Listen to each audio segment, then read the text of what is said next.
Hello everyone. Uh, this is a series for BPSC. For the upcoming BPSC exam like AEDO and various other. और ये series ना BPSC के अलावा Bihar SSC का जो भी एग्ज़ाम है अभी जैसे इंटर लेवल ग्रेजुएशन लेवल जो है सब में क्वेश्चन लगभग एक ही जैसा ही रहता है। तो अभी हम मेन AEDO और बिहार CGL कह सकते हैं इन दोनों को फोकस करेंगे। मेरा ज़्यादा फोकस AEDO पे रहेगा क्योंकि AEDO में जो क्वेश्चंस आएंगे ना वो वन लाइनर के फॉर्म में भी रहेंगे और थोड़ा कंसेप्चुअल क्वेश्चन भी रहेगा। जैसा आप ASO का पेपर देखे होंगे, अभी ASO का पेपर जो था बिल्कुल कह सकते हैं इसका एक मिरर कॉपी है। ठीक है, तो AEDO में अभी हम स्टार्ट करेंगे मैथ सेक्शन को लेकर के। ठीक है, मेरा मेन फोकस अभी मैथ पे रहेगा और धीरे धीरे आगे देखते हैं मैथ्स के साथ फिर रीजनिंग को भी ऐड करेंगे। ठीक है, और अगर लास्ट में देखते हैं इन दोनों के सिलेबस के हिसाब से वो डिपेंड करेगा कब तक ये हो पाता है, और लास्ट में अगर कुछ टाइम बचता है तो फिर GS पर भी करेंगे। ठीक है, मैथ्स में बेसिकली ध्यान ये रखना है कि देखिए अगर पूरा पढ़ने गए मतलब पूरा अगर चैप्टर वाइज जाएँ कि सारा टॉपिक करते जाए, पहले थ्योरी फिर न्यूमेरिकल, अगर पहले से नहीं कुछ ज़्यादा किया हुआ है तो फिर बहुत मुश्किल होगा। नामुमकिन नहीं है लेकिन मुश्किल है क्योंकि अगले 2.5-3 महीनों में एग्ज़ाम हो जाएगा जैसा अभी शेड्यूल में कहा गया है। तो अभी आगे देखते हैं। तो उस हिसाब से ना हम जैसे अगर आपको अगर खुद से भी करना है तो मेरे हिसाब से अगर पूछा जाए कुछ इंपॉर्टेंट टॉपिक जो जिस पे ज़्यादा फोकस रहेगा, तो इस तरीके के एग्ज़ाम में ना एक चैप्टर होता है नंबर सिस्टम, जो हम लोग क्लास 9th-10th में पढ़े होते हैं। नंबर सिस्टम का अच्छा खासा वेट हो जाएगा मेरे हिसाब से ना कि 10 क्वेश्चन कह लीजिए नंबर सिस्टम पे 10 क्वेश्चन आते ही मतलब आएंगे क्योंकि इस तरीके के एग्ज़ाम में आते हैं। आप ASO का पेपर भी देखिएगा, उसमें 75 क्वेश्चन मैथ रीजनिंग के थे, तो उसमें भी करीब 6-7 क्वेश्चन नंबर सिस्टम पर आराम से मिल जाएगा। ठीक है, और ये सफ़र स्टार्ट करने के पहले कुछ चीज़ ना थोड़ा सा रिवाइज करते रहेंगे हम लोग हमेशा। तो सबसे पहले एक चीज़ याद मतलब ध्यान में रखिएगा, टेबल का रिवीजन कीजिएगा। आता है फिर भी, नहीं आता है फिर भी, नहीं आता है तब तो करना ही होगा। कम से कम 1 से लेकर 20 तक मतलब आना चाहिए। वो ऐसा नहीं कि अगर हम वहाँ आ गया कि 19 गुना 7 कितना होता है तो 19 का अब पहाड़ा पड़ने लगे, 19 से कम 19, 19 दूनी 38, वैसे नहीं। 19 सतह आया तो डायरेक्ट वहाँ आना चाहिए कि नहीं 133 ऐसे होता है। ठीक, तो टेबल कीजिए, खास करके किसी का नहीं ना तो एटलीस्ट प्राइम नंबर्स का, जितना भी प्राइम है उसका टेबल याद रखिए, क्योंकि प्राइम नंबर का टेबल कैलकुलेट कर पाना अभी फिर वैसा नहीं हो पाता है। अगर मान लीजिए ऐसे आ गया ना 12 गुना 15, तो इसको भी आप कर लीजिएगा 12 गुना 30/2, ये 6, ये 180 ऐसे आ गया। लेकिन अगर ये प्राइम आ जाए 12 गुना 17 करना है, फिर क्या कीजिएगा? फिर तो आपको आना ही चाहिए कि 17 दूनी 34 होता है, तो 170 और 34 ऐसे जोड़ ले तो 204 ऐसे आ जाएगा। मतलब उसके लिए कि प्राइम नंबर का टेबल, प्राइम नंबर का पहाड़ा जो भी कह लीजिए, वो बहुत बहुत इम्पॉर्टेंट है, वो आना चाहिए। नहीं आएगा तो फिर स्पीड नहीं बनेगा। ये बेसिकली स्पीड के लिए है। मैथ्स में अगर आपको स्पीड चाहिए तो उसके लिए टेबल आना ही आना चाहिए, टेबल में बिल्कुल भी वो नहीं कर सकते हैं। दूसरा, स्क्वायर और क्यूब बिल्कुल मतलब रटा होना चाहिए। स्क्वायर 1 से लेकर 50 तक कह लीजिए, और क्यूब ज़्यादा नहीं तो 1 से लेकर अभी 15 कीजिए, फिर बाद में 20 कर लीजिएगा। मतलब वो आना चाहिए, क्योंकि जब अगर ये याद रहेगा ना तो फिर क्या होगा ना कि जैसे मान लीजिए ऐसे दे दिया कि 2025 ये किसका स्क्वायर है, तो आप ऐसे याद कीजिएगा ये 25 है, मतलब लास्ट में 5 आएगा, इधर ये आ रहा है 4, तो 4 का स्क्वायर है, 5 का स्क्वायर दोनों के बीच में है, तो मतलब ये 45 होता है। ये गेस करने में भी आसान हो जाएगा फिर। ठीक है, वैसे ये कैसे होता है और ट्रिक्स वो तो बात की बात है, वो आगे क्वेश्चन के थ्रू देखेंगे। लेकिन ये ना मतलब बिना किसी ट्रिक का, बिना किसी मदद का वो याद होना ही चाहिए। 1 से 50 और ये 1 से 15 कर लीजिए अभी, और टेबल एटलीस्ट प्राइम का, टेबल प्राइम्स का। ठीक है, इतना कीजिए, मतलब इतना करना पड़ेगा। स्पीड चाहिए तो, बाकी क्वेश्चन सॉल्व करना है उसके लिए तो मतलब अलग अलग चीज़ें। जैसे ये मेरा पहला क्वेश्चन है, इसको करेंगे। जैसे देखिए ये क्वेश्चन हम नंबर सिस्टम का लिए हैं, ठीक है।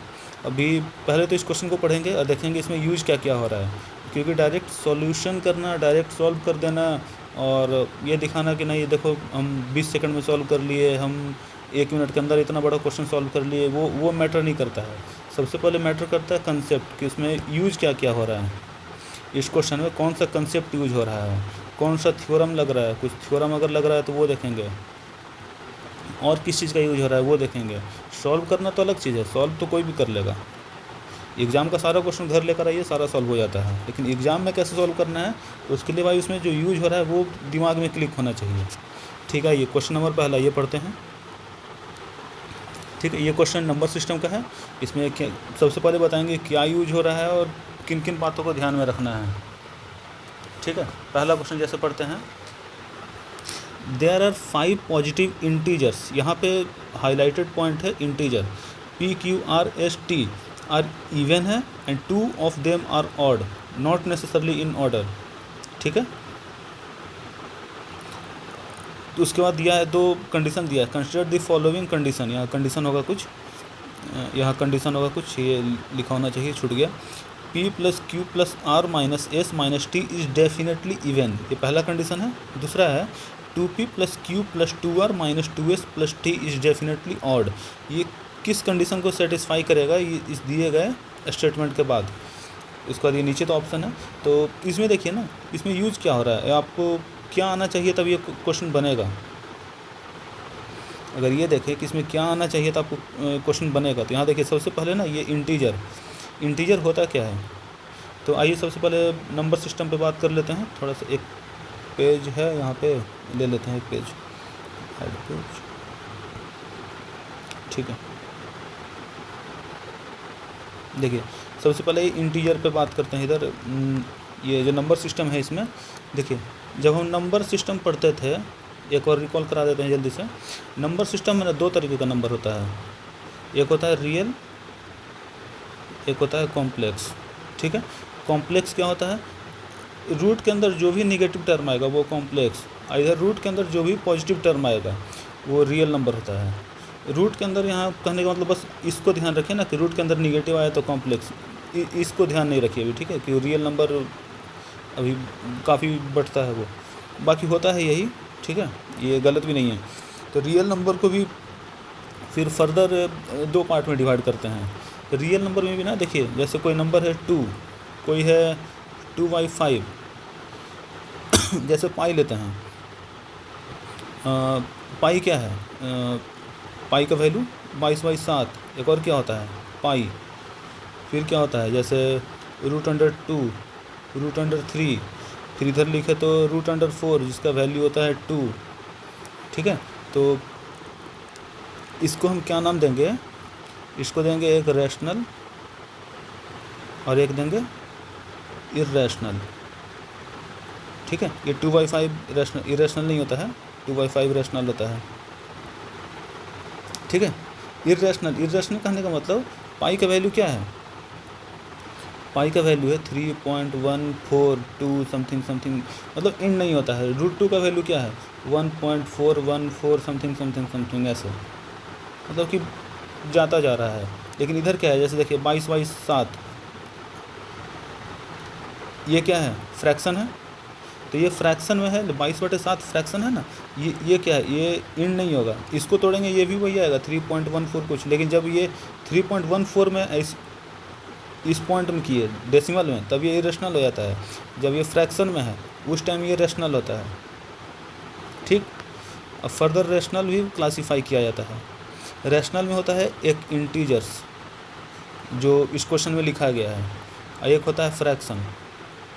फ्रैक्शन मतलब जो PYQ फॉर्म में हो, PYQ फॉर्म में जैसे 1/4 -2/3 कुछ भी।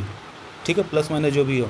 इंटीजर्स में 0 होता है, नेगेटिव नंबर होता है और पॉजिटिव नंबर होता है।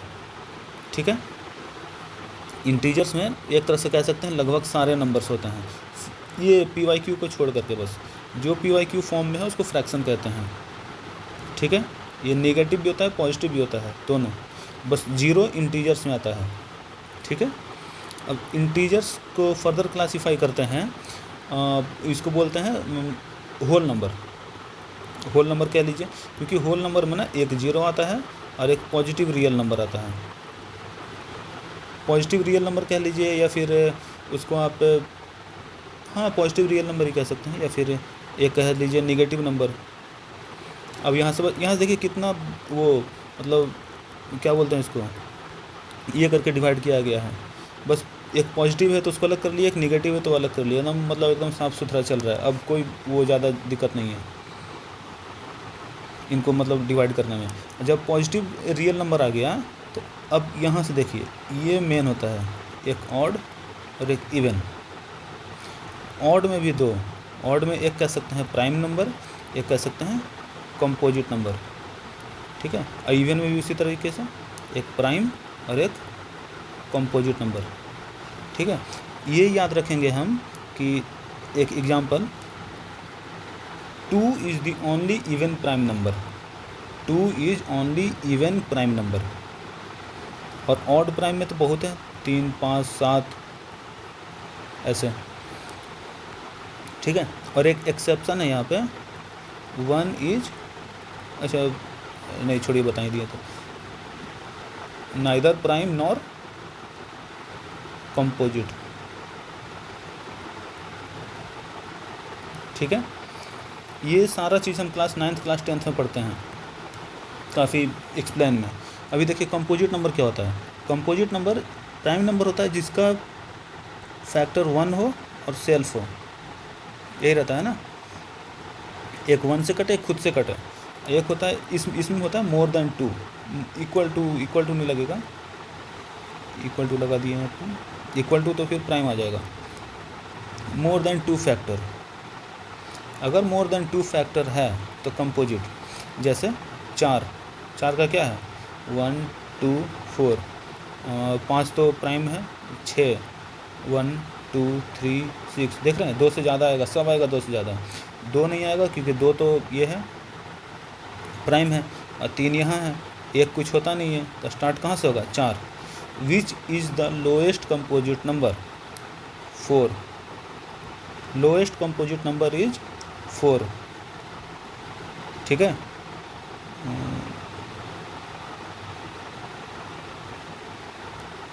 4 is lowest composite number. Which is the lowest prime number, 2। भाई आ जाएगा एग्ज़ाम में आता है ऐसे, जब स्टेटमेंट में पूछ देगा।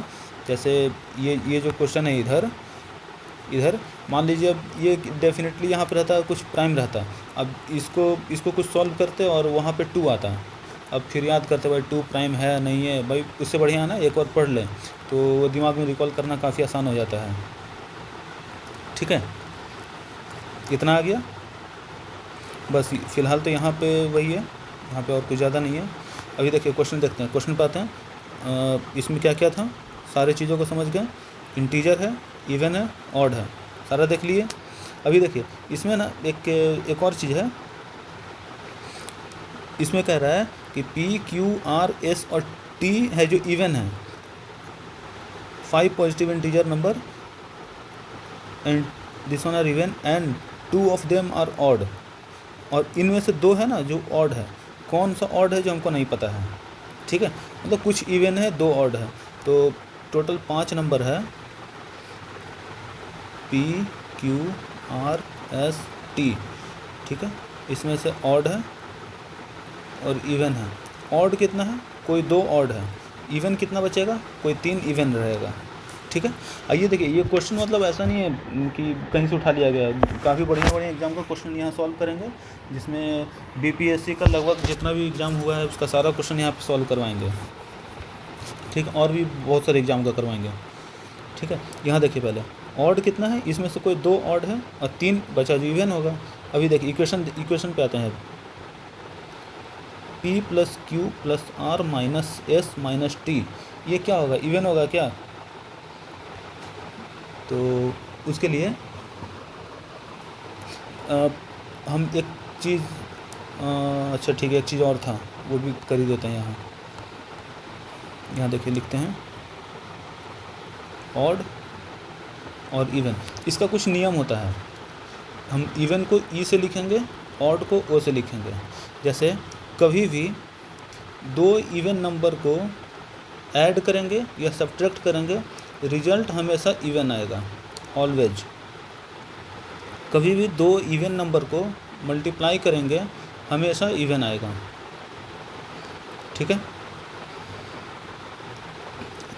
इवन नंबर, दो इवन नंबर को मल्टीप्लाई करेंगे जीरो आएगा, मतलब इवन आएगा, और ये हो गया, ठीक है। जीरो आएगा वो तो जब जीरो से करेंगे तब तो किसी में जीरो ही आएगा। ऑड में जीरो से करेंगे, इवन में जीरो से करेंगे तो वो मतलब इवन ही बन जाता है फिर, ठीक है। और एक और चीज़ जो ये देखें, ऑड, दो ऑड को प्लस करें या माइनस करें वो हमेशा इवन होता है। जैसे एग्जांपल 3 + 5 8, 5 - 3 2, 7 + 9 16, 11 - 3 8, कोई भी कर लीजिए वो हमेशा इवन ही आएगा। ये कंडीशन हुआ, ठीक है। ये कंडीशन को ध्यान में रखना है भाई, बहुत इंपॉर्टेंट कंडीशन है। ये दो कंडीशन तो सब ध्यान में रखते हैं, ये तीसरा कंडीशन थोड़ा सा लगता है भाई, ऑड सब्ट्रैक्ट करेंगे, ऑड आएगा इवन आएगा, फिर क्रॉस चेक करना पड़ेगा भाई। उससे बढ़िया देख लेते हैं एक बार, यहाँ देखते हैं ऑड का। ऑड में क्या होता है ना, इवन के साथ ऑड, मतलब ऑड और इवन का सब्ट्रैक्ट रहे या ऐड रहे वो हमेशा ऑड होगा। जैसे 2 + 5 7, और क्या लें, 9 - 6 क्या आएगा 3, ये हुआ ना।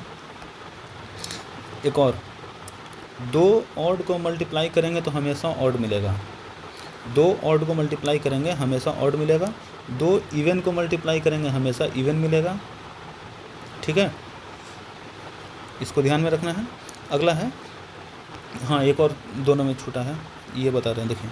जैसे कोई ऑड नंबर है, कोई ऑड है, अब उसका पावर लेट से कुछ भी हो, क्या ले पावर, इवन लीजिए, ऑड लीजिए, कुछ भी लीजिए। जैसे 3 का स्क्वायर 9, 3 का पावर 3 27, ये बेस क्या है, ऑड है। 5 का स्क्वायर 25, 5 का क्यूब 125, क्या आ रहा है, ऑड का कुछ भी पावर रहे हमेशा ऑड आएगा। सिमिलरली इवन का पावर कुछ भी रहे हमेशा इवन आएगा। जैसे 2 का पावर 2 4, 2 का पावर 4 कितना आएगा 16, ठीक है। इन बातों को ध्यान रखना है, ठीक। इसको भी कर देते हैं, ठीक है। इन सब बातों को ध्यान रखना है भाई। अब यहाँ आते हैं, देखिए हम मान लेते हैं वर्स्ट केस क्या हो सकता है, एस हो गया ऑड और आर हो गया इवन, तो ऑड माइनस इवन क्या होगा, या इवन माइनस ऑड, जो भी कहें। अगर हम इन दोनों को लें तो ऑड माइनस इवन या इवन माइनस ऑड क्या होगा, ये ऑड होगा। वैसे एक यहाँ और एक यहाँ, एक इवन एक ऑड, मतलब किसी एक को इवन ले लें एक को ऑड ले लें, ये भी ऑड होगा। तो ऑड प्लस ऑड ये इवन, और पी इवन है, इवन प्लस इवन इवन होगा। एक केस ये हुआ। दूसरा हम कहें कि नहीं, हम पी और क्यू को ऑड लें, पी और क्यू को ऑड लेते हैं यहाँ पे, ठीक है। इसमें क्या किए हैं, इसमें हम एक पॉजिटिव और एक निगेटिव को ऑड लिए हैं। नहीं हम किसको ऑड लिए थे, एस और टी को ऑड, एक पॉजिटिव एक निगेटिव को ऑड लेना है ना, तो हम क्यू और एस को ले लेते हैं इसमें, यही है। रुकिए फिर से इसको बताते हैं, पहले नहीं लिखे थे इसको ना, इसलिए देखिए हम मान लेते हैं एक पॉजिटिव, जो पॉजिटिव है जैसे Q, और एक नेगेटिव जैसे S, Q और S को लेते हैं ऑड, ठीक है। एक केस ये ले सकते हैं क्योंकि Q मेरा पॉजिटिव है S निगेटिव है, तो ये दोनों ऑड दिए, तो बाकी सारा इवन हो गया। तो ये ऑड और इवन का डिफरेंस क्या आएगा, ऑड आएगा। ऑड और इवन का डिफरेंस ऑड आएगा। दूसरा ऑड, एक मिनट यार हम क्या कर रहे हैं, हाँ देखिए ये दोनों तो ऑड है ना, तो ऑड और इवन ये रहा, तो ऑड और इवन का डिफरेंस हमेशा ऑड आएगा। दूसरा ये ऑड है ये इवन है, ऑड और इवन का डिफरेंस, यहाँ भी ऑड आएगा, तो ऑड प्लस ऑड क्या होगा, इवन होगा, और ये तो इवन है ही, तो इवन प्लस इवन, इवन आया रिजल्ट। दूसरा केस, ये क्यू और एस यहाँ मिट गया। दूसरा केस एक और लेते हैं ना, दोनों प्लस वाले को लेते हैं, पी और क्यू को ऑड लेते हैं, ठीक। जब हम पी और क्यू को ऑड लेंगे तब क्या है, ऑड प्लस ऑड इवन हो गया, ऑड प्लस ऑड इवन हुआ ना, बाकी इधर कुछ भी बचा, ऑड इवन को इवन के साथ ऐड कीजिए या सब्ट्रैक्ट कीजिए, वो हमेशा इवन रहेगा, मतलब फाइनल केस यहाँ भी इवन बना। ऐसे ही दोनों निगेटिव वाले को हम ले लें, एस और टी, इसको ऑड ले लेते हैं। जब इन दोनों को ऑड लेंगे तो यहाँ भी देख लीजिए, इवन माइनस ऑड, एक केस बनेगा इवन माइनस ऑड, एक और केस बनेगा इवन माइनस ऑड, ये दोनों में ऑड आया, तो ऑड प्लस ऑड क्या होता है, इवन होता है, इवन और प्लस एक और इवन मेरा बचा, इवन आया, मतलब ये पहला स्टेटमेंट मेरा सही है, ठीक, पहला स्टेटमेंट सही हो गया। ऐसे ही फिर दूसरा स्टेटमेंट देखेंगे, जब सेकंड स्टेटमेंट पढ़ेंगे तो वो क्या आता है, देखिए 2p plus Q plus 2r minus 2s plus t is definitely odd, ठीक है। तो इसको सॉल्व करते हैं, रुकिए लिखते हैं नीचे, 2p plus Q plus 2r minus 2s plus t, ये है, ठीक है। अभी हम क्या करते हैं ना, किसी एक को वैसे ही करते हैं, जैसे देखिए इसमें डिफरेंस क्या है ना, यहाँ 2s है, मतलब निगेटिव वाला टर्म दोगुना है। अगर हम s को ऑड लेते हैं, बाकी दूसरा ऑड हम किसी को लें, ठीक है, उससे मतलब नहीं है। जब s को ऑड लेंगे तो ये क्या बन जाएगा, इवन बन जाएगा। s को ऑड लेंगे, जैसे s का वैल्यू 3 है तो 3 दूनी 6, ये इवन बन गया, और दूसरा ऑड कोई भी रहे तो ये इवन हो गया। इवन में से इवन घटाएंगे, जहाँ जहाँ 2 से मल्टीप्लाई हो रहा है वो सारा नंबर इवन हो जाएगा। इसलिए p और r को हम ऑड लें या इवन लें वो मतलब ही नहीं होगा, फिर सारा इवन हो जाएगा। जैसे अगर हम r को ऑड ले लेते हैं यहाँ पे, तो ये भी 2 के साथ मल्टीप्लाई होगा तो इवन हो गया, फिर सारा नंबर मेरा इवन हो गया, और इवन का कैलकुलेशन फाइनल रिजल्ट मेरा इवन ही देगा, ठीक है। और एक भी कंडीशन अगर फेल हुआ तो ये डेफिनेटली कंडीशन उसको गलत कर देता है, मतलब सेकंड गलत हो गया ना गलत। तो आंसर क्या आया मेरा, ओनली 1। उम्मीद करते हैं समझ में आया होगा कुछ, बाकी अगर नहीं आया तो वैसा क्वेश्चन अभी और आएगा आगे, तो और अच्छे से समझ में आ जाएगा। जैसे देखिए अभी सेकंड क्वेश्चन देखते हैं, सेकंड क्वेश्चन भी बिल्कुल वैसा ही है। इसमें क्या यूज होगा, ये कह रहा है P Q R and S with distinct positive integers. Distinct मतलब कह सकते हैं डिफरेंट, वो सेम नहीं है। पी इज इक्वल टू, यहाँ पे डिस्टिंक्ट कहने का मतलब हो गया P is equal to Q is equal to R is equal to S, ये केस फॉल्स है, ठीक है, ये केस फॉल्स है, मतलब ये नहीं होगा। P is equal to Q is equal to R is equal to S नहीं है, सारा अलग अलग इंटीजर है, ठीक। इसको थोड़ा सा कलर चेंज कर लेते हैं, नहीं तो फिर देखने में नीचे लगेगा कि एक ही का सॉल्यूशन है, ठीक है। यहाँ और लिखा हुआ है कि पी क्यू ऑड है, आर और एस इवन है। हम यहाँ लिख लेते हैं पी और क्यू क्या है, ऑड है, ये दूसरा कलर वाला सेकंड का है, आर और एस इवन है। इसमें दे दिया कौन कौन ऑड है कौन इवन, इसमें वो चीज़ नहीं दिया था, ठीक है। एक मिनट, यहाँ पे एक पेज ऐड करना पड़ेगा हमको, ऐड किए थे ना एक पेज, वैसे हम आगे चला गया होगा, ठीक है। देखिए पी और क्यू ऑड है, आर और एस इवन है, ये कह दिया गया है यहाँ पे। तो अभी हम आते हैं इसके कंडीशंस पे। पहला कंडीशन है पी माइनस आर का स्क्वायर इंटू क्यू एस, ठीक है। पी माइनस आर का स्क्वायर इंटू क्यू एस, ये क्या इवन होगा या ऑड होगा, आइए सॉल्व करते हैं इसको। पी क्या है, ऑड है, ऑड माइनस आर क्या है, इवन है, स्क्वायर, ऑड में से इवन को घटाएंगे।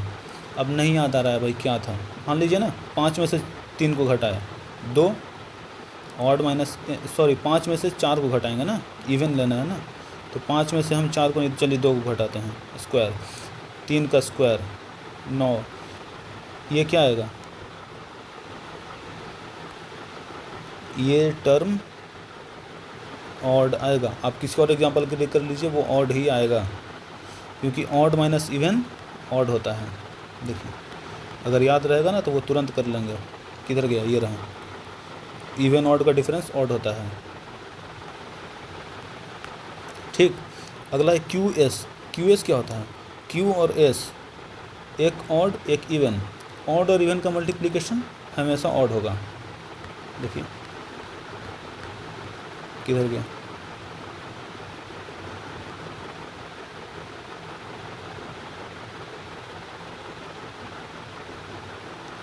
नहीं लिखे हैं क्या? ऑड ऑड लिख दिए, इवन इवन लिख दिए, ऑड इवन। ऑड इवन का तो लिख लीजिए, यहाँ पे छूट गया है, लिख देते हैं। ऑड और इवन का इवन होगा, जैसे 3 और 2 को मल्टीप्लाई करना है 6 होगा, 5 और कुछ भी नंबर ले लीजिए 10 को करना है 50 होगा। ठीक, ऑड और इवन का मल्टीप्लिकेशन हमेशा इवन आता है। ठीक है, ऑड और इवन का मल्टीप्लिकेशन इवन आ गया, ये इवन है ये ऑड है। इवन और ऑड का मल्टीप्लिकेशन क्या आएगा? फिर से वापस वही चीज़ यूज हो रहा है, इवन आएगा। ये इवन है, हो गया। Next Q minus S, second लेते हैं। Q minus S Q square S, Q minus S Q square S. देखिए इसको, देखिए कितना आसानी से सॉल्व होता जाएगा। क्यू क्या है? ऑड है। एस क्या है? इवन है। क्यू स्क्वायर ऑड का स्क्वायर, एस क्या है? इवन है। ऑड माइनस इवन क्या होगा? ऑड माइनस इवन हमेशा ऑड होगा। ये नीचे किया हुआ है सारा, इवन ऑड का ऑड आता है, ऑड ऑड का ऑड आता है, ऑड का पावर ये ऑड आता है। यही 3 चीज़ सारा याद नहीं रखिए, कम से कम ये 3 चीज़ याद रखिए, फिर इधर का अपने आप रेप्लिकेट हो जाएगा वो। ठीक है, ऑड और इवन का डिफरेंस ऑड आ गया। ऑड का स्क्वायर क्या होगा? Odd into even. ऑड में से जब इवन को मल्टीप्लाई करेंगे तो क्या आएगा? इवन। फिर इवन को ऑड के साथ मल्टीप्लाई करना है, क्या आएगा? इवन। ये भी इवन है। ये ऐसा नहीं कि कोई नंबर हम ले रहे हैं 1 2 3 4 तो बार बार 2-3 क्रॉस चेक करना पड़े, हम डायरेक्ट ऑड इवन पर ही सॉल्व कर रहे हैं। कि भाई ऐसा थोड़ी है कि हम 4 माइनस 3 करेंगे तो 1 आएगा और 14 माइनस 13 करेंगे तो वो ऑड नहीं कुछ और आ जाएगा। वो ऑड आता है तो ऑड ही आएगा वो। नेक्स्ट क्यू प्लस आर का स्क्वायर, थर्ड है क्यू प्लस आर का स्क्वायर, और P plus S, P plus S ये क्या होगा? अब ऊपर क्या ऑड लिखा है कि इवन लिखा है क्वेश्चन में ना, हम उसको भूल जाएंगे, हमको नहीं पता है क्या लिखा है, बस हम ये याद रखेंगे। पी और क्यू है जो ऑड है, आर और एस इवन है। तो पी और क्यू ऑड है, ये ऑड है ये इवन है स्क्वायर, ये ऑड है ये इवन है। ऑड प्लस इवन ऑड होगा, ऑड का स्क्वायर ऑड होगा, और ये क्या था? एस ये ई लिखे हैं। तो ऑड प्लस इवन क्या होगा? ऑड होगा। ऑड इंटू ऑड ऑड होगा। Third is odd, third is odd. My answer is D. ठीक है, समझ में आया कुछ? ये बहुत इम्पॉर्टेंट टॉपिक है, नंबर सिस्टम। अगर नंबर सिस्टम आता है बढ़िया से तभी आगे जाके अलजेब्रा बनेगा, तभी जाके एचसीएफ एलसीएम बनेगा। नंबर सिस्टम बढ़िया से आता है तभी जा कर के फिर मतलब बहुत हेल्प मिलेगा। अलजेब्रा, नंबर सिस्टम, रेशियोज में कह लीजिए, रेशियो में। अब जैसे मान लीजिए ऐसे आ गया कोई रेशियो है आपके पास, लेट से 200/47। अब आपको पता ही नहीं चल रहा है कि भाई 47 प्राइम नंबर है तो ये नहीं कटेगा, आंसर पॉइंट में आएगा, और ऑप्शन में एक ही ऑप्शन है जो पॉइंट में दिया हुआ है, तो आप इसको सॉल्व कीजिएगा या फिर इसको टिक कीजिएगा, मदद मिलता है। इसलिए बोल रहे हैं थोड़ा सा ध्यान रखिएगा, याद हो जाएगा, वैसा कुछ नहीं है। आगे आते हैं अगले क्वेश्चन पे। अगला क्वेश्चन देख लीजिए, ये भी बहुत बढ़िया क्वेश्चन है। यूनिट डिजिट फाइंड करना, एग्जाम में बहुत क्वेश्चन देखे होंगे। कोई बहुत बड़ा नंबर है, कितना बड़ा नंबर है हमको देख कर लिखना पड़ेगा। 5 है, 7 है, 2 4 2, 5 7 2 4 2। देख रहे हैं कितना बड़ा नंबर है भाई। इसका स्क्वायर पूछ दे तो हालत ख़राब हो जाए। लेकिन हमको सॉल्व क्या करना है, इसका power 9 multiply 7 multiply 5 multiply 3 multiply 1 कर दीजिए। इतना बड़ा नंबर इसका पावर है, कैसे सॉल्व होगा। ऊपर से बस इसका यूनिट डिजिट ही पूछ रहा है हमसे, मतलब मेहनत पूरा, मतलब एकदम पहाड़ भर का हो रहा है आंसर एक डिजिट में। तो भाई हम मेहनत भी एक डिजिट में करना सीख जाएं। नहीं हो सकता ऐसा। 1 मिनट रुकिए, पहले तो हमको यहाँ पेज ऐड करने दीजिए। पेज ऐड नहीं किए हैं, एक और ऐड कर लेते हैं।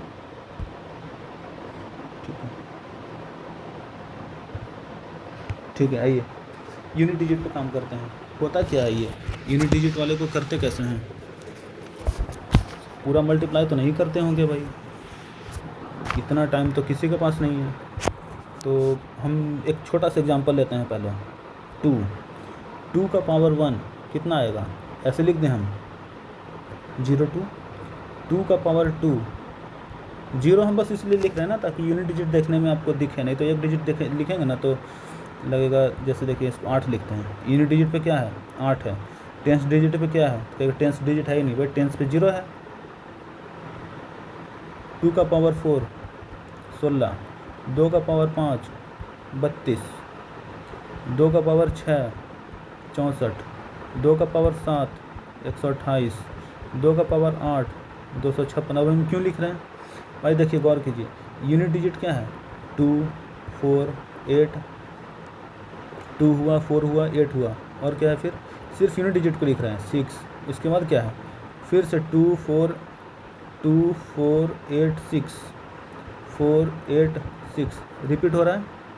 ऐसे ही रिपीट होता है सब में।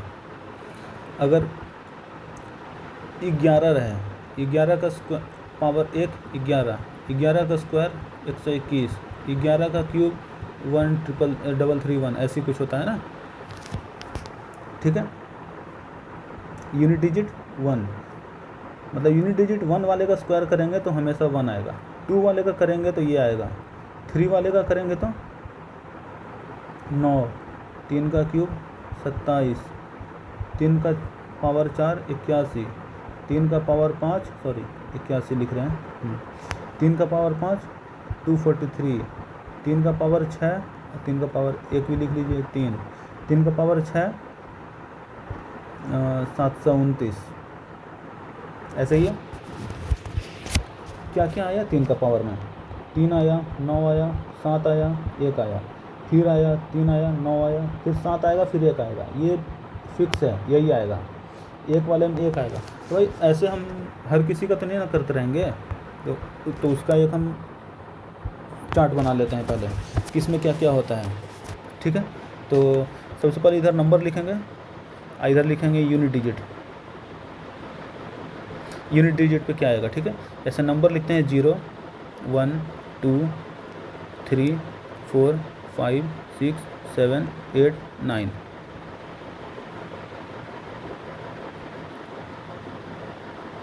ठीक है, नंबर 0 रहे, जैसे 10 20 कुछ भी रहे, उसका यूनिट डिजिट हमेशा 0 आएगा, फिक्स है। नंबर 1 रहे, उसका यूनिट डिजिट हमेशा 1 आएगा। कोई 2 है तो 2 वाले का यूनिट डिजिट क्या क्या आया था 2 4 8 6, ऐसे रिपीट होगा। जो 3 है उसका क्या आया था 3 9 7 1, ऐसा आया था। जो 4 है, 4 का क्या आएगा, 4 का पावर 1 4, 4 का पावर 2 16 का 6 लिख दिए। फिर से पावर 1 बढ़ाएंगे तो 64 का 4, फिर बढ़ाएंगे तो 256 का 6, मतलब इसमें 4 और 6 में रिपीट होगा, 4 6 में रिपीट होगा। 5 है तो हमेशा 5 आएगा। 6 है तो क्या आएगा, 6 वाले का 6 आता है। 6 में जैसे 6 ले लीजिए, 16 ले लीजिए, 26 ले लीजिए, कुछ भी लीजिए, यूनिट डिजिट हमेशा 6 आएगा। 7 में क्या आएगा, 7 अब नहीं आता है भाई, तो ठीक है 7 है ना, 7 है 17 है, जो भी है स्क्वायर कर लिए 49, 343 का 3, उसके बाद क्या आएगा, फिर आगे जाएंगे तो फिर 1 आता है और 7 आता है। 9317 बता रहे हैं, 9 1 10 7 3 10। ठीक है, ऐसे आएगा। 8, 8 वाले का क्या आएगा, 8 का पावर 1 8 हो गया, 8 का पावर 2 64 हो गया, फिर 512 होता है, और फिर जब करेंगे तो 8 दूनी 16 6 आता है। ये 512 लिख दिए, 1 मिनट, 2 आएगा, 4 आएगा, ठीक है।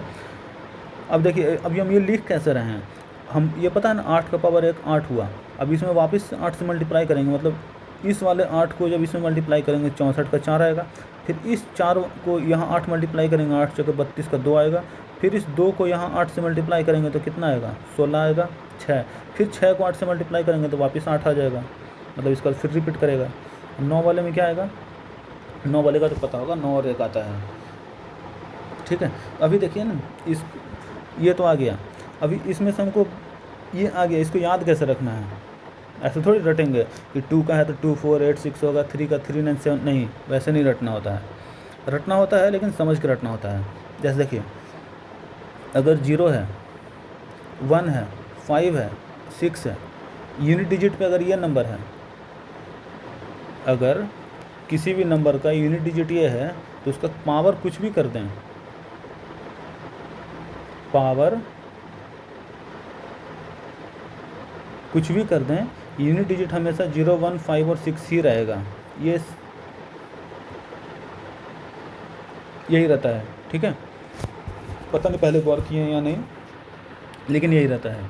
वही अगर कुछ और रहे यूनिट डिजिट पे, कुछ और क्या बचा, 0 1 5 6 के अलावा 2 3 4 7 8 9, 2 3 4 7 8 9, ठीक है।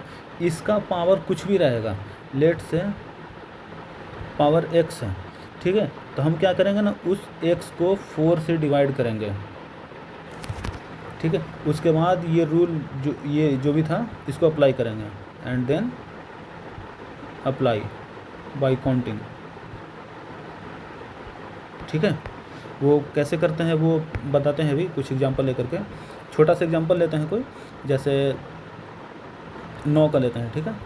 9 का पावर 13 क्या आएगा भाई, 13 9 का पावर 13, कैलकुलेटर सॉल्व करे भाई, क्या पता कैलकुलेटर भी उसका यूनिट डिजिट ना बताए और वो 10 का पावर में बता दें, ऐसा भी हो सकता है।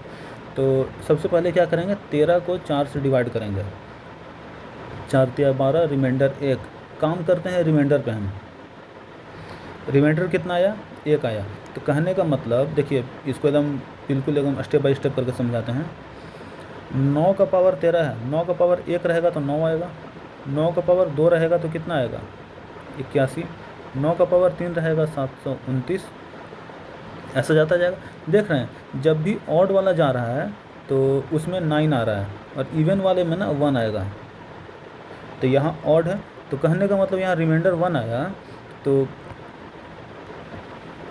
रिमाइंडर जब 1 आएगा तो ये क्या कि देखिए, जब 4 से डिवाइड कर रहे हैं तो हम इसको ऐसे ध्यान रखेंगे कि अगर रिमाइंडर 0 आता है, 1 आता है, 2 आता है और 3 आता है, यही पॉसिबल केस है ना। देखिए चलिए इसको भी हम बना ही देते हैं यहाँ पे।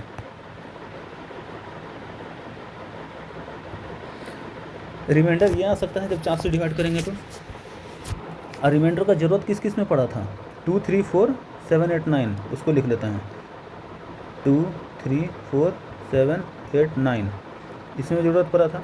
अगर रिमाइंडर 0 आएगा तो यूनिट डिजिट क्या आएगा, जो 2 वाले का 2 आएगा, 1 मिनट रुकिए, ये ऊपर नीचे करना पड़ रहा है, नीचे हम इसी का लिख लेते हैं, 7 और 7 का लिखते हैं, 7। अगर यूनिट डिजिट 0 आएगा, सॉरी यूनिट डिजिट रिमाइंडर अगर 0 आया तो यूनिट डिजिट इसका 9 आएगा, पावर कुछ भी रहे वो हम अभी एग्जांपल के थ्रू करके दिखा देंगे। रिमाइंडर अगर 1 आया तो 3 1 7, सबका वैसे ही अप्लाई करेंगे। 9 वाले का तो 9 1 9 1 ऐसे जाएगा, 8 वाले का 8 4 2 6 ऐसे जाएगा, ठीक। इसको याद नहीं करना है, बस ये याद करना है कि हाँ, जब पावर ये जब 7 होता है तो उसमें क्या क्या यूनिट डिजिट आने का पॉसिबिलिटी बनता है, ठीक है। 9 का पावर 13, इसका यूनिट डिजिट क्या बनेगा 1, रिमाइंडर 1 आया ना, तो रिमाइंडर 1 वाले पे 1 देखेंगे, ठीक है। ये टेबल हो सके तो खुद से बना लीजिएगा अच्छे से, नहीं आएगा तो हम बता देंगे, फिर बताइएगा जैसा होगा। जैसे देख लीजिए, हम कोई और नंबर लेते हैं 13, 13 का पावर 23 क्या आएगा, हमको सिर्फ बताना है यूनिट डिजिट, इसका यूनिट डिजिट कितना आएगा। तो 23 को 4 से डिवाइड कर दें, 5 बार में लगेगा, 4 5 20, रिमाइंडर 3 आया, रिमाइंडर 3 आया। रिमाइंडर 3 से बड़ा आ सकता है क्या, नहीं आ सकता है। तो 4 वाले में क्या क्या आ सकता है, 4 आता है, 6 आता है, 4 आता है, 6 आता है, ऐसे ही आता है ना, 4 6 4 6। तो इसका यूनिट डिजिट क्या आएगा, 3, सॉरी यूनिट डिजिट 6 आएगा, रिमाइंडर 3 आया था ना, 0 1 2 3 आ गया। अब कुछ और लेते हैं, कौन सा लें, 7 वाला लेते हैं। जैसे कोई नंबर है 17, 17 का पावर लेट से बहुत बड़ा नंबर लेते हैं, 105, 17 का पावर 105। अब इसका यूनिट डिजिट फाइंड करना है।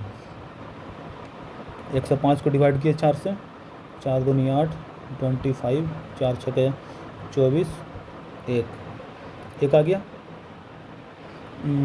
ठीक है, सही है ना, हाँ 1 आया, रिमाइंडर 1 आया। और 4 से कर रहे थे, सॉरी ये 17 का कर रहे थे, 7। तो 7 में क्या क्या आ सकता है, 7 का पावर 1 देंगे तो 7 आएगा, 7 का पावर 2 देंगे 49 आएगा, मतलब 9। 17 का पावर 2 देंगे 289, उसमें भी 9 आएगा। जब पावर 3 देंगे तो 9 दिया, 1 मिनट, हम 7 7 49 गलती कर रहे हैं ना, गलती लिख रहे हैं। 7 का पावर 1 देंगे तो 7, 7 का पावर 2 देंगे तो 9, 7 का पावर जब 3 देंगे तो 3 आएगा ना, ये हम यहाँ पे कितना 7 लिख दिए थे, ये गलत था। तो 7 का पावर 1 2 3 हो गया। जब 4 देंगे तो 1 आएगा, और 7 का पावर 5 देंगे तो वापस 7 आएगा, 6 देंगे तो वापस 9 आएगा, फिर वापस 3 और वापस 1 आएगा, मतलब 7 9 3 1 ऐसे चलता है इसका। रिमाइंडर 1 आया तो 0 और 1, आंसर क्या आएगा, यूनिट डिजिट 9। ठीक है,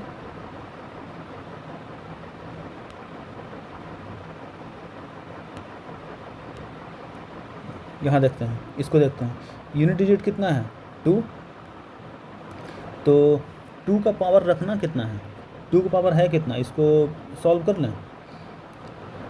9 7 63 और ये कितना है 15, तो 63 × 15, ये 630 और ये 315, 945। ठीक है, मतलब कहने का मतलब जो भी है, ये जो भी नंबर है यूनिट डिजिट 2 है, इसका पावर है 945। ठीक है, तो अब 945 को बस 4 से डिवाइड देना है और आंसर आ जाएगा। 945 को 4 से डिवाइड देना है। ठीक है, 4 दूनी 8, 1 4 हो गया, 4 तिया 12, 25 हो गया, 4 छके 24, 1 आ गया। रिमाइंडर कितना बचा, रिमाइंडर पर 1 आया, तो 1 कहने का मतलब क्या होगा,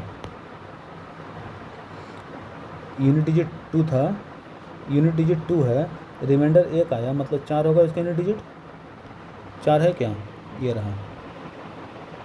ठीक, अगला देखिए 32019, इसको डिवाइड करना है 10 से। इसको जब 10 से डिवाइड करेंगे तो रिमाइंडर कितना आएगा भाई, 10 का जो भी मल्टीपल होगा उसका यूनिट डिजिट हमेशा 10 होगा। यहाँ यूनिट डिजिट कितना है 9, मतलब ये 9 हमेशा मेरा बचेगा। ये तो काफ़ी आसान क्वेश्चन था। ठीक है, ये यूनिट डिजिट का उम्मीद करते हैं थोड़ा समझ में आया होगा, और नहीं तो फिर आगे लेंगे, आगे अभी और क्वेश्चन लेंगे। यूनिट डिजिट होता है, फिर नंबर ऑफ़ जीरोज होता है, नंबर ऑफ़ जीरोज फाइंड करना होता है। जैसे ऐसे बहुत बड़ा मल्टीप्लाई करना रहेगा, काफ़ी बड़ा मल्टीप्लिकेशन रहेगा, जैसे ऐसे लिखा रहेगा ना 100 फैक्टोरियल, वही अब बताना है इसका जो फाइनल रिजल्ट आएगा उसमें कितने जीरो जाएंगे लास्ट में, तो वो क्वेश्चन करेंगे बाद में। अभी जो है यहाँ पे उसको सॉल्व करते हैं। यहाँ देखिए, sum of square of first 65 natural number. ठीक है, तो ये एपी का क्वेश्चन है, एपी और जीपी पढ़े होंगे, ये एपी का क्वेश्चन है। तो एपी को थोड़ा सा रिवाइज कर लेते हैं पहले। ठीक है, एपी को नीचे सॉल्व करते हैं, 1 मिनट।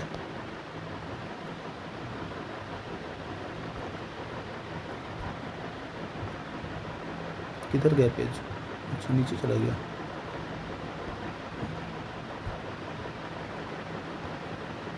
ठीक है, AP।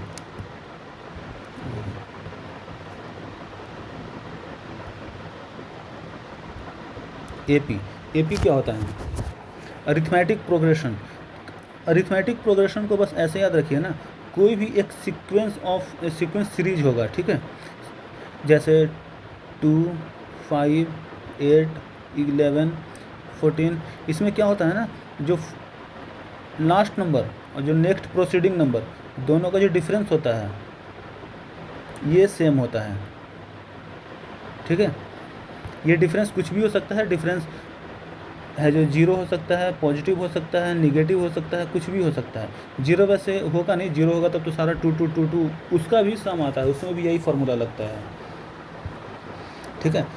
पॉजिटिव निगेटिव डिफरेंस कुछ भी हो सकता है। नेगेटिव रहेगा, जैसे मान लीजिए 10 है और इधर 8 है, इधर 6 है, 4, 2, ऐसे रहेगा। तो इसमें क्या करते हैं ना, next term minus last term करते हैं, डिफरेंस कितना आता है -2, इसमें कितना आता है -2, ऐसे आएगा डिफरेंस। पॉजिटिव निगेटिव डिफरेंस हमेशा नेक्स्ट माइनस फर्स्ट ऐसे लेते हैं, तो इसमें डिफरेंस कितना आता है 3, ठीक है। वैसे ही ये सम ऑफ n नेचुरल नंबर अगर निकालना होता है, सम ऑफ n नेचुरल नंबर अगर हमको निकालना है, जैसे 1 + 2 + 3, हमको इतना ही का निकालना है। इसका क्या करेंगे, तो हमको तो दिख रहा है ये 6 है, लेकिन अब 6 ऐसे नहीं ना लिखेंगे भाई। मान लीजिए बहुत बड़ा नंबर है, तो उसको कैसे करेंगे, यहाँ तो छोटा था तो 6 लिख लिए, तो हम ये देख रहे हैं ना, ये लास्ट डिजिट क्या, टोटल नंबर ऑफ डिजिट कितना है, 1 2 3, 3 है टोटल नंबर।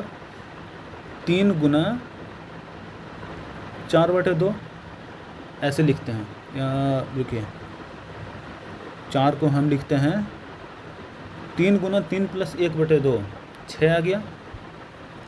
वैसे ही 1 + 2 + 3 + 4 + 5 + 6 + 7, ये बताइए ये कितना होगा। टोटल नंबर ऑफ डिजिट कितना है, 7, टोटल 7 डिजिट है, तो हम इसको लिखेंगे 7 गुना 7 + 1/2, कितना आया 28।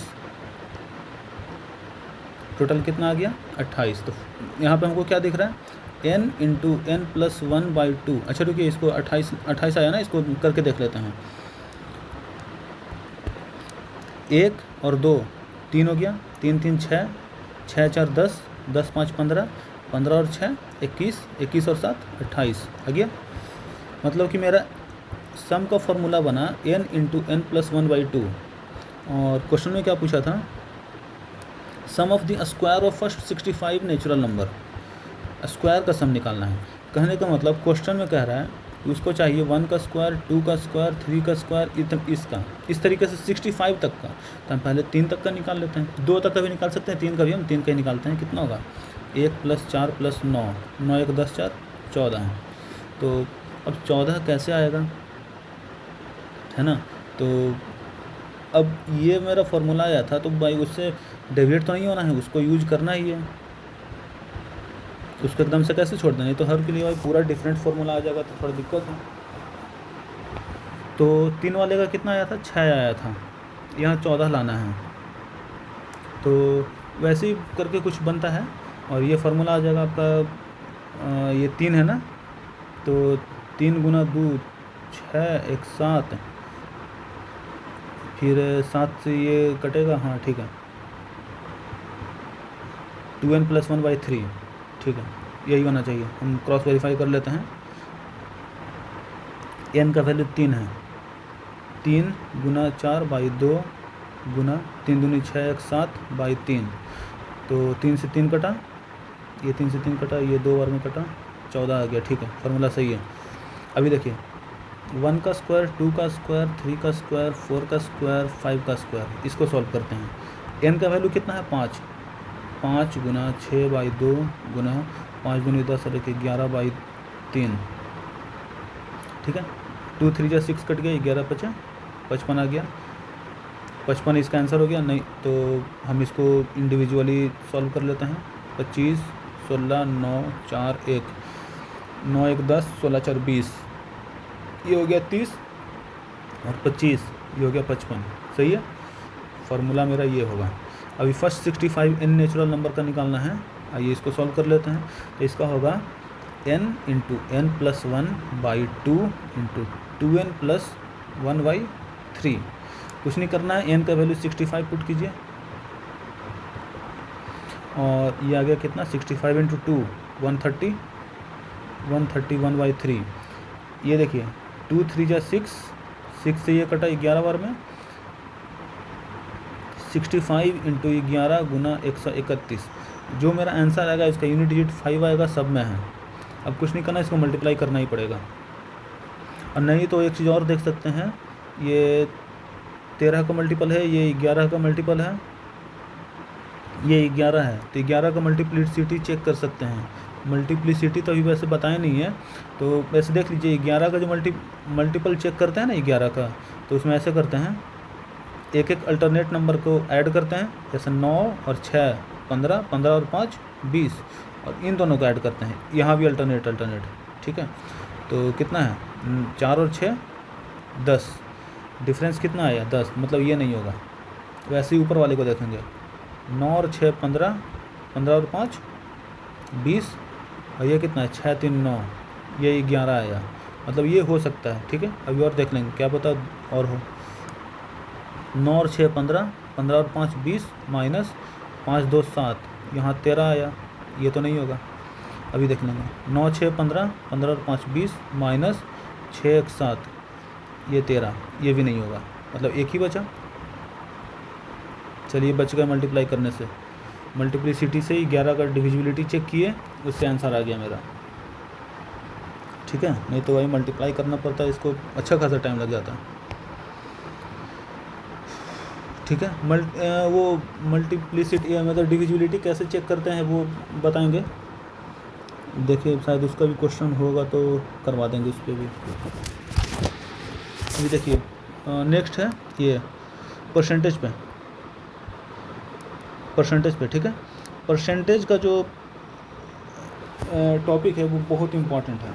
परसेंटेज में ज़्यादा कुछ नहीं याद करना होता है। सबसे पहले तो याद कीजिए, ये परसेंटेज का मतलब होता है 1/100, ठीक है। परसेंटेज का मतलब 1/100। अगर कहीं लिखा हुआ है x% तो उसका कहने का मतलब है x/100। कहीं लिखा हुआ है 50% तो उसका कहने का मतलब है 50/100। इसको फ्रैक्शन में करते हैं तो 1/2। तो आपको यही याद करना है, फ्रैक्शन। पेज तो है मेरे पास, ठीक है। परसेंटेज फ्रैक्शन याद करना है, जैसे 1/1 100%, 1/2 50%, 1/3 33.33%, 1/4 25%, 1/5 20%। यही याद करना है, ऐसे करके कम से कम 1/20 तक याद करना है, ठीक है। इसको लिखते कैसे हैं, तुरंत कैसे लिखेंगे, जैसे 1/6 इज इक्वल टू क्या होगा। तो भाई हम इस 6 में, अगर इस 6 को हम इधर लेकर आ जाएं, तो यहाँ पर जो भी नंबर होगा उसमें 6 से मल्टीप्लाई होगा, और यहाँ 1 बचेगा। तो हम देख रहे हैं यहाँ पे 1 बचा था तो इधर 100 था। तो कहने का मतलब हम इस 6 में यहाँ पर का वो कौन सा नंबर पुट करें कि दोनों को मल्टीप्लाई करें तो 100 आ जाएगा मेरा, तो 16.66, ठीक है। ये माइंड में कैलकुलेट करना है। जैसे 1/7, तो वो 7 में हम क्या मल्टीप्लाई करें कि मेरा रिजल्ट ये 1 कहने का मतलब 100। परसेंटेज में अगर ये लिखा हुआ है ना, ये फ्रैक्शन में है इधर परसेंटेज में, तो ये परसेंटेज में फिर इधर जाएगा, क्योंकि परसेंटेज का मतलब 1/100 होता है। ये 100 फिर उधर जाएगा, तो कहने का मतलब हम इस 7 में यहाँ पे क्या मल्टीप्लाई करें कि मेरा रिजल्ट 100 आ जाए। 7 में हम क्या मल्टीप्लाई करें कि रिजल्ट 100 आ जाए, 100/7। तो ये डायरेक्ट याद रखा कीजिए, 14.28 ऐसे करके होता है, ठीक है। 1/8 का 12.5 ऐसे करके सारा याद करना है 1/20 तक। ये सिर्फ ऐसा नहीं कि हम बोल दिए, आप सुन लिए, छोड़ दिए, भाई इसको याद करना पड़ेगा, नहीं तो परसेंटेज वाले में बहुत टाइम लगेगा। परसेंटेज हो गया, प्रॉफिट लॉस हो गया, डिस्काउंट वाला वो जो हो गया, SICI हो गया, बहुत बहुत टाइम लगेगा अगर ये नहीं याद रहेगा तो। पूरे का जड़ ही यही है, अगर ये याद कर लिया ना तो समझिए 50% खेल ख़त्म। यहीं से आता है, मतलब इसी का यूज़ से बनता है, यहाँ से तो नहीं आता है, इसी का यूज़ से ही बनता है। अब जैसे कुछ कुछ छोटा छोटा कंसेप्ट है वो देख लेते हैं। परसेंटेज में जब भी इंक्रीज लिखा रहेगा तो हम ऐड करते हैं, और जब डिक्रीज लिखा रहेगा तो माइनस करते हैं। जैसे लिखा हुआ है 5% इंक्रीज हुआ, तो 5% को क्या लिखेंगे, 5/100, 1/20। तो कहने का मतलब अगर कोई 20 था, अगर कोई पहले 20 था तब उसमें 1 का इंक्रीमेंट हुआ है, ठीक है। मतलब कि पहले कोई अगर 20 था ना तब 21 हो गया है। ऐसे कोई पहले 20 kg का था, अब 21 kg का हो गया है, तब वो कहेगा कि हम 5% इंक्रीज कर गए। वही अगर लिखा रहा है ऐसे 5% डिक्रीज, इसका भी रेशियो 1/20 आएगा, लेकिन डिक्रीज है तो कहने का मतलब 20 में 1 घटा है, यहाँ पे 20 में 1 ऐड हुआ है, तो 5% डिक्रीज करने का मतलब 19 हो गया है। पहले कितना था, 20। समझ में आया? ज़्यादा नहीं समझना है, थोड़ा सा भी समझिए, बाकी हम और अच्छे से समझाएंगे अभी आगे।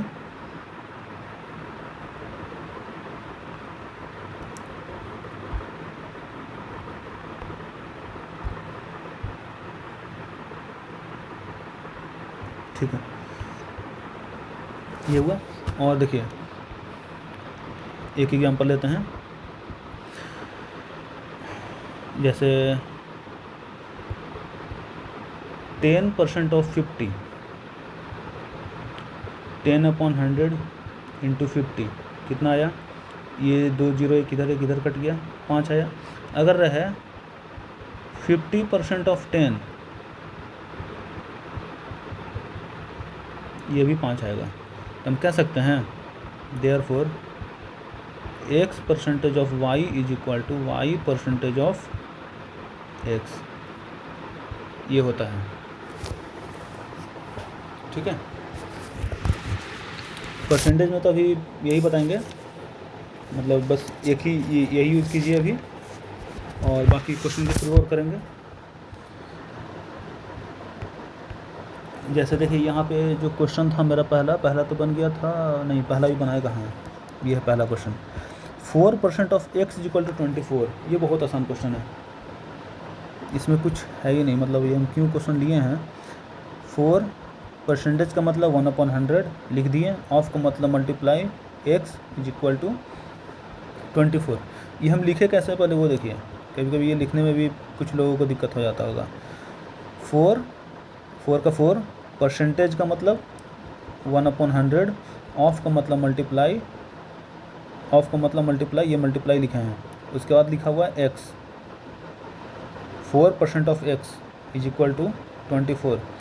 x के लिए सॉल्व करेंगे, 24 गुना 100/4, 600, ठीक। Next, a person saves 30% of his income. Income कितना है नहीं दिया है, इनकम का 30% बचाता है, एक्सपेंडिचर है 840 रुपया।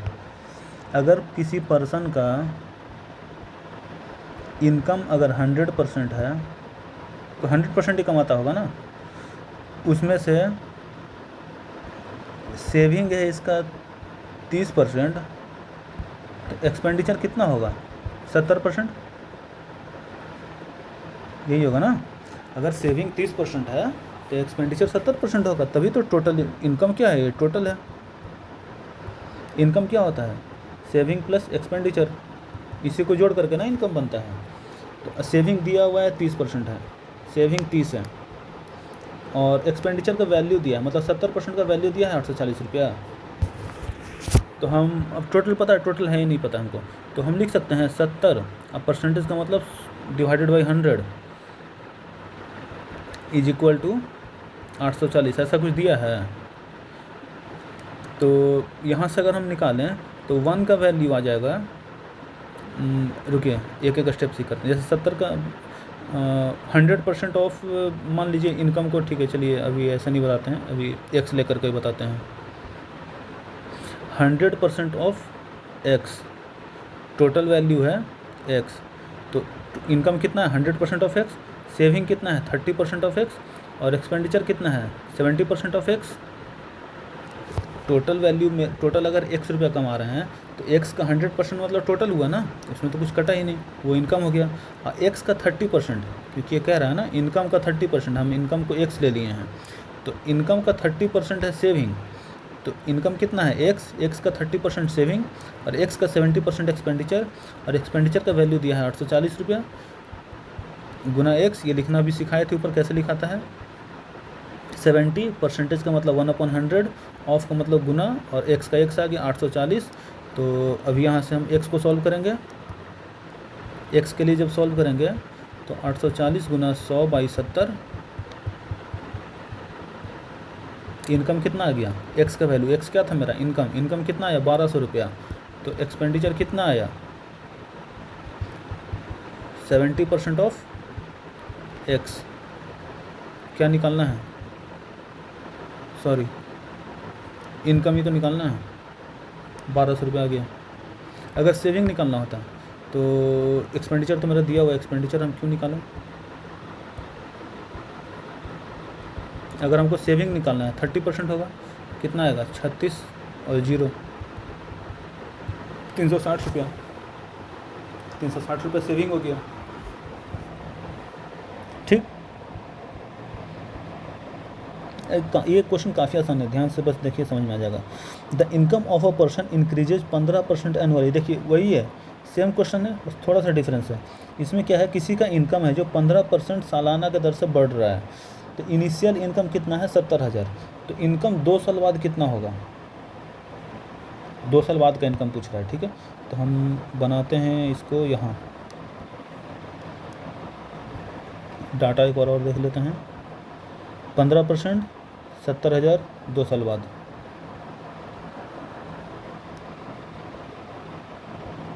रेट ऑफ इंक्रीमेंट कितना है 15%,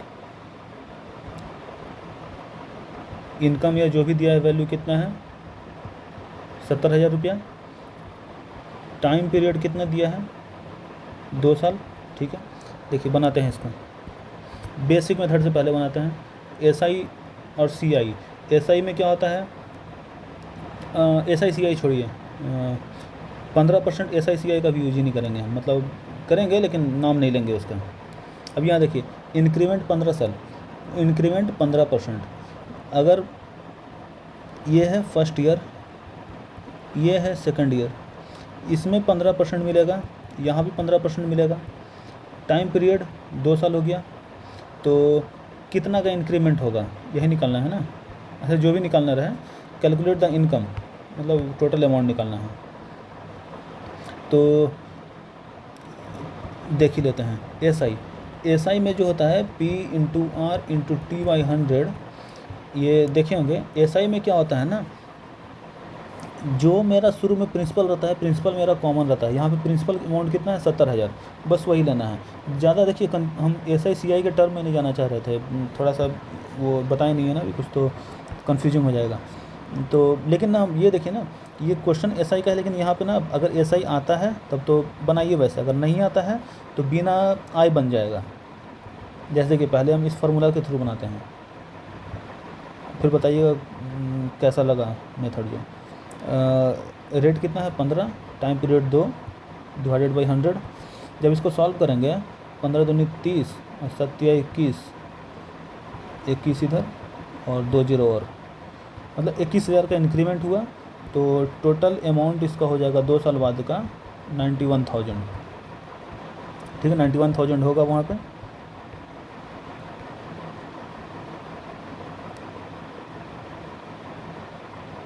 दो साल बाद का इनकम 91,000 तो नहीं है, सीआई का है क्या, मे बी। देखिए अगर एसआई का रहता ना तो 91,000 आता, ठीक है, लेकिन 91,000 नहीं आया। तो एक और फार्मूला होता है रेट ऑफ इंक्रीमेंट, इन जो इंक्रीमेंट लगा है ना, पहले साल 15%, अगला साल 15%, कंपाउंड इंटरेस्ट का, तो टोटल रेट कितना लगा। कंपाउंड इंटरेस्ट का जो फार्मूला होता है CI =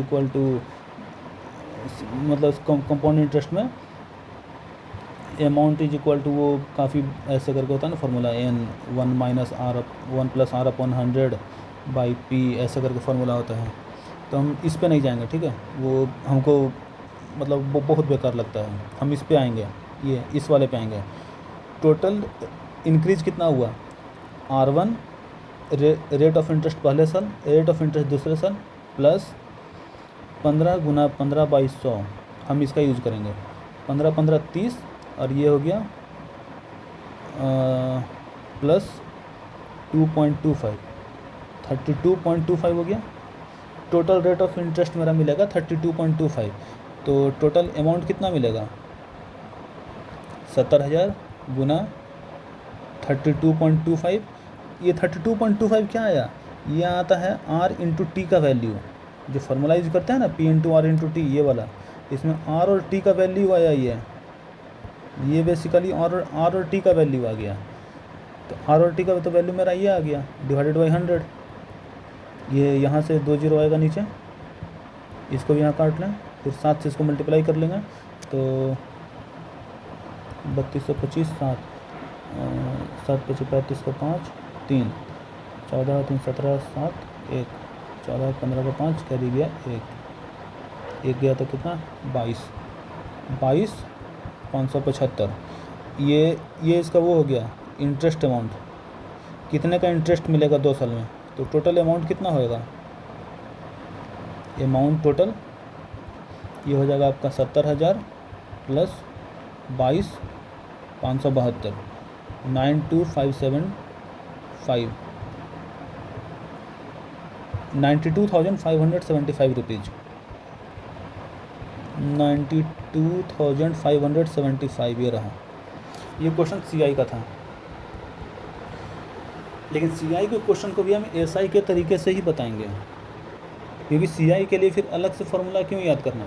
CI के लिए अलग से यूज करते हैं, थोड़ा सा कुछ क्वेश्चन आता है, वो एक अलग टाइप होता है, तो वो हम आगे की क्लासेज में लेंगे। लेकिन ये जो क्वेश्चन था, ऐसा क्वेश्चन कभी भी आए CI का, इसको हमेशा SI के तरीके से ही बनाइए, क्योंकि ये जो मेथड होता है ना, मान लीजिए ऐसा 2 दिया है, यहाँ X% का इंक्रीमेंट है, यहाँ Y% का इंक्रीमेंट है, तो टोटल इंक्रीमेंट कितने का लगा। ये इंक्रीज पॉजिटिव नेगेटिव कुछ भी हो सकता है, जैसा रहेगा उस हिसाब से लेंगे। जैसे ये क्या है, X का इंक्रीज है, प्लस X% प्लस क्या हो गया ये, हाँ प्लस X प्लस Y। ये देखिए प्लस प्लस क्या होता है, पॉजिटिव जो आएगा यहाँ पे वो लिखेंगे, XY डिवाइडेड बाई 100, ऐसे करके बनाते हैं, ठीक है। ऐसे हम इसका एक एग्जांपल ले लेते हैं, थोड़ा समझ में आ जाएगा। जैसे ऐसा समझिए ना कि आपका इनकम, ठीक है, आपको घर वाले पैसा दिए, 1,000 रुपये दिए, अभी 2000 मान लेते हैं 2025 में, चलिए 2025 में आपको 1,000 रुपये दिए, और वो बोले कि हम 2026 में 10% ज़्यादा देंगे, और 2027 में मतलब इससे 10% ज़्यादा देंगे, और 2027 में इससे 20% ज़्यादा देंगे। तो आपको बताइए कि आपको 2025 के हिसाब से कितना ज़्यादा पैसा मिला, कितना रुपया मिला वो नहीं, कितना ज़्यादा पैसा मिला। तो 10% ज़्यादा मिला, तो हम डायरेक्ट कह सकते हैं 10 प्लस 20 प्लस 10 गुना 20/100, मतलब कि 32% मिलेगा। 32% कहने का मतलब 1,320 रुपया मिलेगा 2027 में, ठीक है। ये इसको यूज़ करते हैं। ये फॉर्मूला यूज होता है इसमें क्या बोलते हैं इसको, CI में। ये फार्मूला यूज होता है आपका ये प्रॉफिट एंड लॉस में। यही फार्मूला यूज होता है आपका डिसऑनेस्ट में। डिसऑनेस्ट सेलर जो होता है, वो वजन है जो 1000 की जगह पे 900 ग्राम दिया, और वो उधर 100 का सामान 110 में बेच दिया, ऐसे करके फिर उसको कितने का फ़ायदा होता है, क्या होता है, तो उसको डिसऑनेस्ट सेलर बोलते हैं। ये सारा यूज होता है इसी में।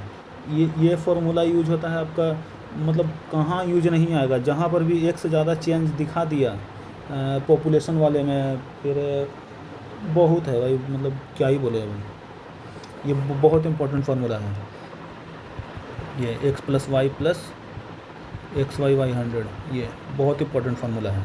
अगर इसका एक और एग्जांपल हम लें तो दिखाते हैं, देखिए इसको, इसका साइन कैसे इस पे हेल्प करता है इसको।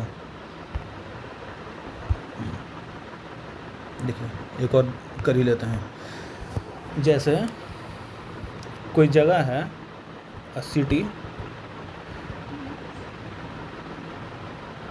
जिसका पॉपुलेशन है 10,000, ठीक है, लेट से 2025 में, ठीक है। फिर 2026 में इसका पॉपुलेशन के 20% लोग आ गए, ऐड हो गए। फिर 2027 में क्या हुआ, यहाँ से 20% लोग माइग्रेट हो गए, मतलब चले गए। जब चले गए तो कहने का मतलब घट गया ना पॉपुलेशन, उस जगह से लोग चले गए, घट गया, उस जगह पे लोग आ गए, 20% लोग आ गए, ये हो गया। तब बताना है नाउ फाइनल पॉपुलेशन कितना है, अब फाइनल पॉपुलेशन कितना है, ठीक है। तो हम ये कर सकते हैं, यहाँ 1000 लोग हैं। देखिए इसका बनाने का दो तरीका है, पहले हम एक मेथड से बना रहे हैं, नहीं उसी मेथड से बनाते हैं, नहीं तो फिर और कन्फ्यूजन हो जाएगा। देखिए 20% लोग प्लस में है, फिर अगला 20 माइनस में है, फिर अगला यहाँ पे क्या देंगे, ये जो होता है ना, ये प्लस माइनस दोनों होता है, तो अगला क्या देंगे, एक प्लस में एक माइनस में। हम जानते हैं यहाँ पे 20 गुना 20 होगा, साइन भी तो मल्टीप्लाई होगा, प्लस और माइनस क्या होगा, माइनस डिवाइडेड बाई 100। ये 20 और ये 20 कट के 0, माइनस 400/100 -4। कहने का मतलब जो इनिशियल पॉपुलेशन है 1000, उसमें 4% की कमी आएगी, ये परसेंटेज में आता है 4% का कमी आएगा। तो 4% का कहने का मतलब 1/25, 25 में 1 कम होगा, 24/25। अब इसको यहाँ से कर लेंगे 4, 24 चौके 96, और इतने लोग बच गए। अगर ये 24/25 कैसे आया ये समझ में नहीं आया, तो आप ये कीजिए, 4% लोग कम होंगे ना, 4% को 1/25 लिख दिए, ये 00 इधर, 400 लोग कम। तो फाइनली कितने बचे, 10,000 में से 400 लोग कम, 9,600 आ गया। उम्मीद करते हैं समझ में आया होगा, ठीक है। अब देख लेते हैं ना कि आज क्या क्या किए हैं। तो इसमें देखिए सबसे पहले तो नंबर सिस्टम का भी और क्वेश्चन लाएंगे तो उसमें और अच्छे समझ में आएगा। नंबर सिस्टम हो गया, नंबर सिस्टम में ऑड इवन का कंसेप्ट देख लिए, फिर यूनिट डिजिट का देख लिए, यूनिट डिजिट कैसे निकालना होता है इस पे भी लाएंगे अभी और क्वेश्चन, तो वो भी कीजिएगा। अभी देखिए इन सम ऑफ नेचुरल नंबर और ये, तो इसका फॉर्मूला याद करना है, इसमें तो कुछ है नहीं, APGP वाले में कुछ नहीं होता है। उसके बाद परसेंटेज वाले में, तो एक तरह से आज का ये कह सकते हैं टेक अवे क्या है यहाँ का, तो आपको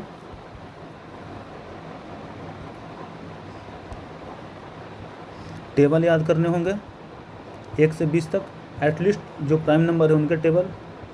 स्क्वायर याद कीजिए, थोड़ा थोड़ा करके याद कीजिए, पहले 20 तक याद कीजिए, फिर 30 तक, लेकिन 50 तक याद होना चाहिए स्क्वायर। क्यूब याद कीजिए, क्यूब याद होना चाहिए, 15-20 तक तो होना ही चाहिए, क्यूब 15-20 के नीचे नहीं बनेगा, 15 तक एटलीस्ट कीजिए, वो रहना ही चाहिए, ठीक है। क्यूब के बाद हम देख लिए ये परसेंटेज का देखे हैं, परसेंटेज में 1/1 से लेके 1/20 तक इसको करना है। उसके बाद फिर वो APGP का देखें, APGP का फार्मूला, लास्ट में एक और फार्मूला वो देख लिए हैं, ये वाला कहाँ गया, ये वाला, इसको लिखते हैं x + y ± xy/100 ऐसा करके, ठीक है।